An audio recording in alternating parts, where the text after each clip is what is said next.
Ito ngayon ang tinatawag na break and run. Ibi-break natin and then run out. Focus sa pag-break para maganda ang kalat.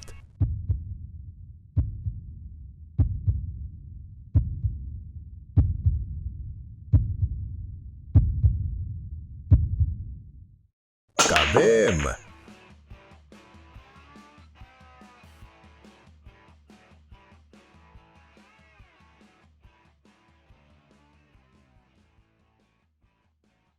Okay, umpisahan na natin ang palabas. So, andito ang 1. Kalapit lang ang 2.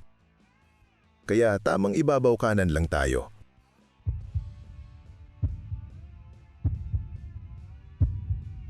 Papatak lang.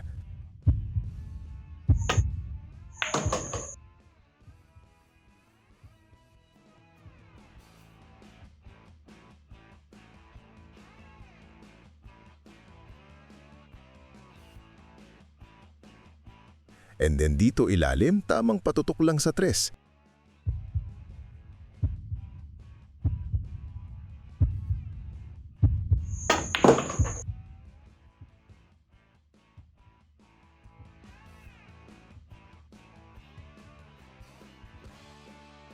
Tira 3 tayo. Prepare tayo dito sa 4.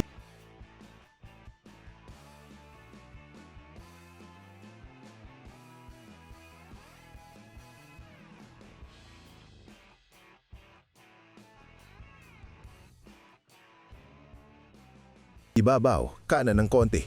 Timplado ang tira kasi mabilis ang bulusok nito.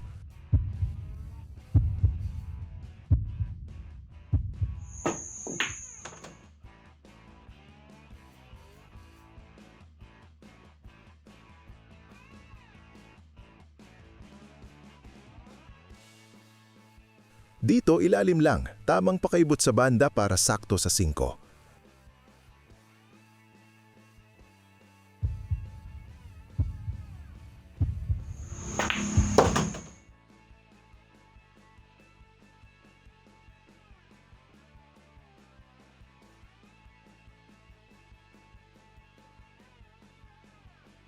Dito ilalim uli, hatak ng konti para sakto sa 6.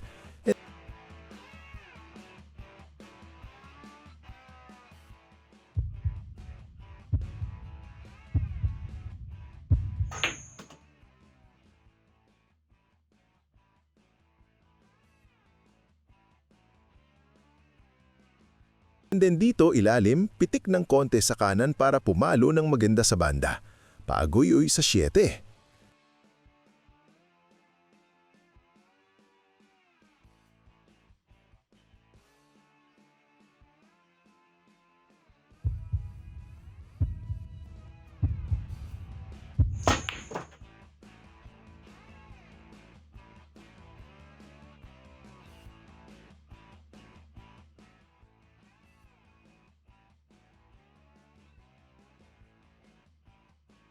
Dito bandang ibabaw lang, dudulas papunta sa 8. Pitik lang.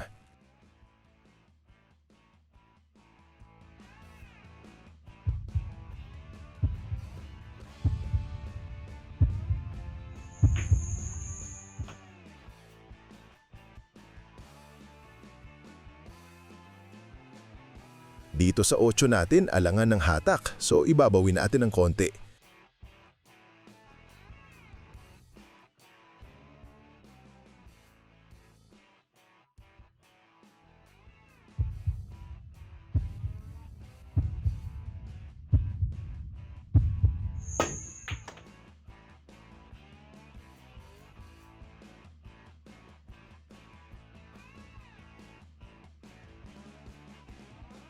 Madali na lang yari ng 9. So ito ang pinakamadaling tira. Bibihira tayong sumablay sa mga ganitong posisyon ng bola. Para lang tayong nangangain ng mani.